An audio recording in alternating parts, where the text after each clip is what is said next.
Topic 2-4, multiplying polynomials. This can be referenced in your Holt textbook, Chapter 7, Section 7 on page 490, and it will show you some modeling of the algebra tiles. Okay, this is the model with the tiles.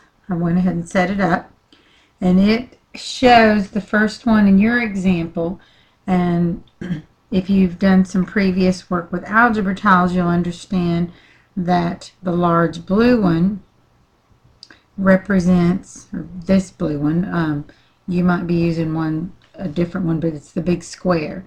That's representative of an x squared. The green one is representative of the x in your polynomial, and the small yellow one is representative of your constant. So it's like a 1. But it's not, it can be any number, but it represents your constant. Alright, so if you're trying to break this up, we're going to go ahead and look at your example 2. See if I can get both of these in the picture. Alright, if you were to mark this, this is on the outside, so just put, if it's open, white in the middle, then it's a positive. If it's shaded in, then it's going to be negatives. Well, we'll get into that with a second example. So this first one has an x with your two constants, an x with your two constants, an x squared, and then it shows how many we have here. Well, if you think about in groups of how many you have, this represents just 1x and 1x. You've got just an x and an x. This represents 2, and this represents 2. So you have an x plus 2 and an x plus 2.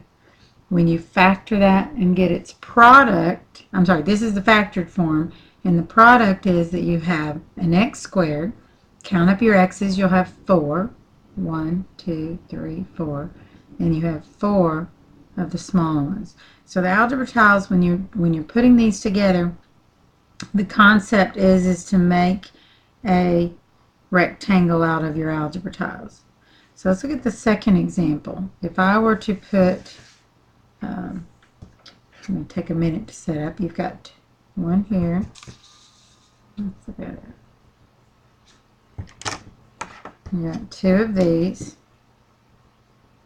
So I got to slide that over because I'm going to have 2 of them. The shaded, the darker shadings show the negative signs.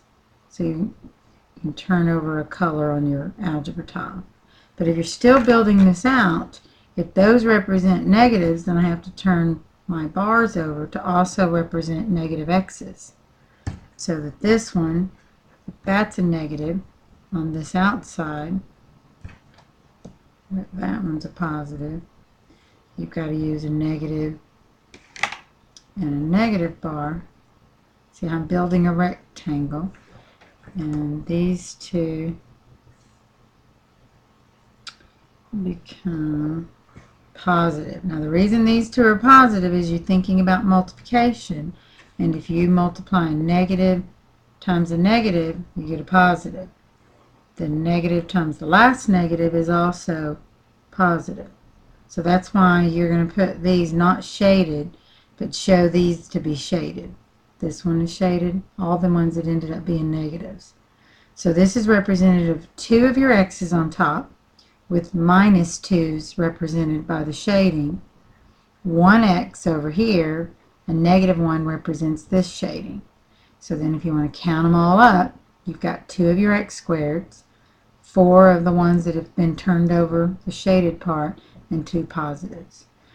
If you have been studying the box method, you can put your values in here and here, but you'll see this again in Unit 4. We'll be looking at this in a little bit more extensively with algebra tiles. But let's move on to the next examples. Actually, we're going to do a few on this one. When you're combining these terms, now some of you in other algebra classes, you may have used a term that you're distributing the first, the outer, and the inner numbers and the last numbers. This is just distribution. If you want to put it in a box form, then you're You've got these two represented on the outside, these two represented down the column this way. Then you just start multiplying. 2x and x is 2x squared. X and negative 3 is negative 3x. 2x and 1 is 2x. And negative 3 and 1 is negative 3. And then to get this middle term, you do have to combine these like terms. Because this is an x and this is an x, it becomes a negative 1x. This being your first and this being your last. So try this problem on your own, but this means two of them. So we've put it in our row here and our column here, and then just did the multiplication. Combine the like terms to get the negative 24x, and then 16 when you multiply a negative 4 and a negative 4. Write this down. I'm going to just kind of walk you through the steps, but if you need further explanation, see your teacher. This one is called a difference of squares. It's the exact same thing in each binomial, except one is separated by a plus sign and the other is separated by a minus sign. You're still going to break it out the same way, but what happens here is when you combine the like terms, you're at a positive 7, you subtract 7, this ends up canceling out because it would be equal to 0. So that's why in your final answer it's just a binomial. There is no middle term. Alright, this one's got quite a few. You can do it in your box form, or if you want to remember the distribution, you're going to be multiplying this first number by everything you see in the second parentheses, and then you're going to be multiplying the second number, the 3, by everything in your parentheses. I'm kind of going over the examples there. But you're going to multiply everything out. Take a minute, pause it if you need to, and study that a little bit further. I'm going to move on. Here's one that's awfully huge. So if you want to do the distribution, you can look at it this way. This and this become 10x to the 4. The 2x you're multiplying by everything. Then you have that, and then you're going to multiply it by that. Then you take the 4 and multiply it by everything in the second parentheses. 4x times this, negative 4x times this, and negative 4x times that. Then you can do it here too. You can put this in the box with this trinomial here, this trinomial here, and then just start multiplying.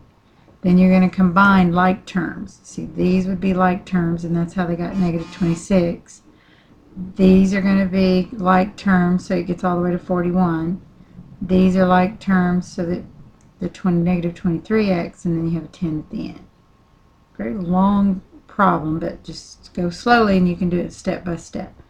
Start looking at a pattern to where you can possibly do some of these even in your mind without having to draw a box. Copy these down, study how to do the first distribution and the second distribution and combining like terms.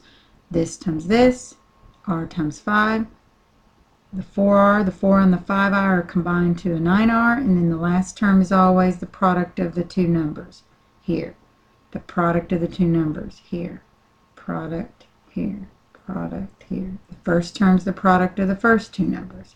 It's the middle terms in your problems that are the add-in of what this product was and this product.